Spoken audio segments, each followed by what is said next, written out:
Hello students, today we are going to start chapter 6 triangles, basic proportionality theorem और Thales theorem. Student, आज हम इस video में chapter 6 triangles की सबसे important theorem basic proportionality theorem discuss करेंगे। इसे हम थेल्स थ्योरम भी कहते हैं।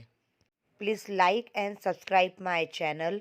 Now theorem statement say that a line parallel to one side of a triangle divides the other two sides in equal proportion. Student, theorem के statement में हमें ये बोला गया है कि एक लाइन है जो ट्रायंगल की एक साइड से पैरेलल है, तो वो लाइन ट्रायंगल की दोनों साइड्स को बराबर रेशो में डिवाइड करती है। अब स्टूडेंट, एग्ज़ाम में आपको पूछ सकते हैं कि state and prove that basic proportionality theorem या फिर प्रूव दैट थेल्स थ्योरम। तो आपको स्टेटमेंट भी लिखना है, डायग्राम भी बनाना है और प्रूफ करके बताना है। तो थ्योरम के स्टेटमेंट में क्या बोल रहे हैं ये मैं आपको बता चुकी हूँ। अब हम डायग्राम की हेल्प से समझते हैं। एक ट्रायंगल है ABC, जिसमें एक लाइन हमने ड्रॉ करी है जो BC लाइन के पैरेलल है और वो लाइन ट्रायंगल को दो पॉइंट पे कट कर रही है DE। ओके, तो जो ये लाइन है ट्रायंगल को दो पॉइंट पे कट कर रही है DE, जो BC लाइन के पैरेलल है, तो हमें प्रूफ करना है कि वो ट्रायंगल की दोनों साइड को equal parts means equal ratio में डिवाइड कर रही है। अब कौन कौन से इक्वल रेशियो? AD अपॉन में DB equal AE upon EC।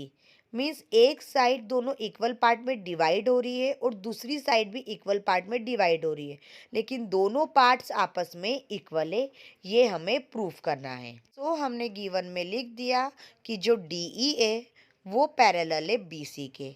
To proof में हमने लिख दिया AD upon DB equal AE upon EC।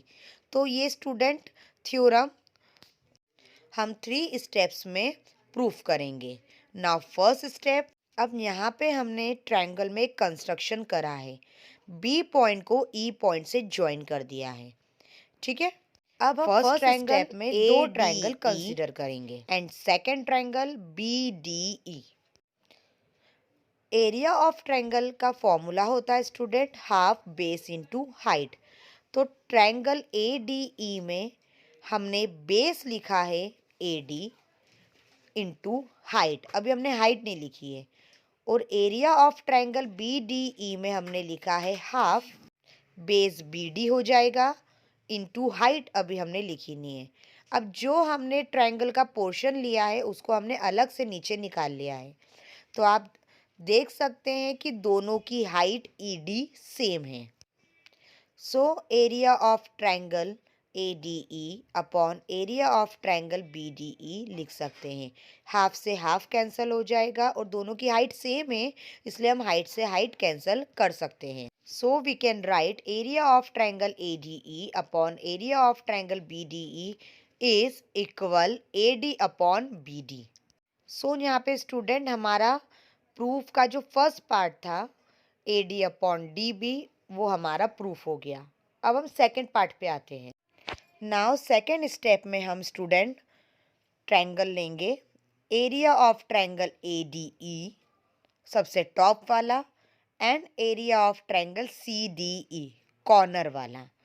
आपको मेन डायग्राम में ऊपर ब्लू और ऑरेंज शेडेड में दिख रहा होगा।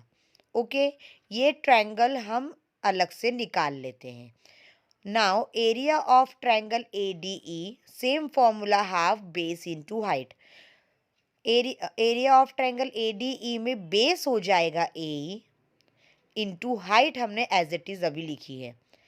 Now area of triangle CDE में half into base into height, तो बेस हो जाएगा EC इंटू हाइट। हाइट अभी हमने लिखी नहीं है। अब आप थर्ड डायग्राम में देखिए, अगर उतना पोर्शन हम निकाल के रख दें तो triangle ADE and triangle CDE दोनों की हाइट सेम है, तो हम हाफ से हाफ कांस्टेंट और हाइट से हाइट कैंसल कर सकते हैं। सो रिमेनिंग पार्ट हमारे पास आया area of triangle A D E upon में area of triangle C D E equal A E upon E C. अब यहाँ पे हमको प्रूफ का second part A E upon E C मिल गया है। ओके, अब हमें दोनों को इक्वल प्रूफ करना है। दोनों पार्ट तो हमें मिल गए, लेकिन अब हमें इसे इक्वल प्रूफ करना है। अब हम दोनों को नाम देंगे equation number 1 and equation number 2। Equal proof करने के लिए हम थर्ड स्टेप पे आते हैं। इक्वेशन नंबर फर्स्ट में और इक्वेशन नंबर 2 में आप देखिए triangle A D E common है।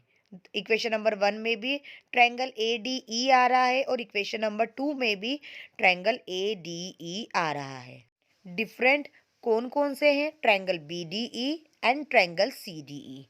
तो अब हम मेन डायग्राम में से ऐसा पोर्शन लेंगे जिसमें ट्रायंगल बी डी ई आ रहा हो और ट्रायंगल सी डी ई आ रहा हो। तो हमने क्वाड्रिलेटरल ले लिया डी ई सी बी और उसको अलग से हमने एक पोर्शन निकाल लिया। अब जो अलग से पोर्शन हमने निकाला है, अब आप उसमें देखिए अलग से हम पोर्शन कट करके अगर कोई भी थ्योरम सॉल्व करते हैं तो वो हमारे लिए इजी होता है। सो स्टूडेंट, इसमें आपको ट्रायंगल बी डी ई और ट्रायंगल सी डी ई दिख रहा होगा। दोनों का बेस कॉमन है डी ई। ऐसा हमने 9th क्लास में ना पढ़ा है कि जब दो ट्रायंगल का बेस सेम होता है तो उनके एरिया भी इक्वल होते हैं। So triangle B D E and triangle C D E का बेस कॉमन है, एक ही है डी ई। तो हम बोल सकते हैं कि दोनों का एरिया भी इक्वल है। So we can write in third step area of triangle B D E equal area of triangle C D E with reason triangles with equal base and height. So equation number 1 and equation number 2 से हम दोनों के LHS part equal लिख सकते हैं। Area of triangle A D E upon area of triangle B D E equal area of triangle A D E upon area of triangle C D E. So student, जब दोनों equation 1 and 2 के LHS part आपस में equal हो गए तो हम RHS part भी इक्वल लिख सकते हैं। So A D upon D B equal A E upon E C. So यहाँ हमारी basics proportionality theorem BPT proof हो गई। स्टूडेंट, इस थ्योरम पे बेस्ड हमारी NCERT की एक्सरसाइज 10.2 है। तो हम नेक्स्ट वीडियो में 10.2 एक्सरसाइज डिस्कस करेंगे। Thank you.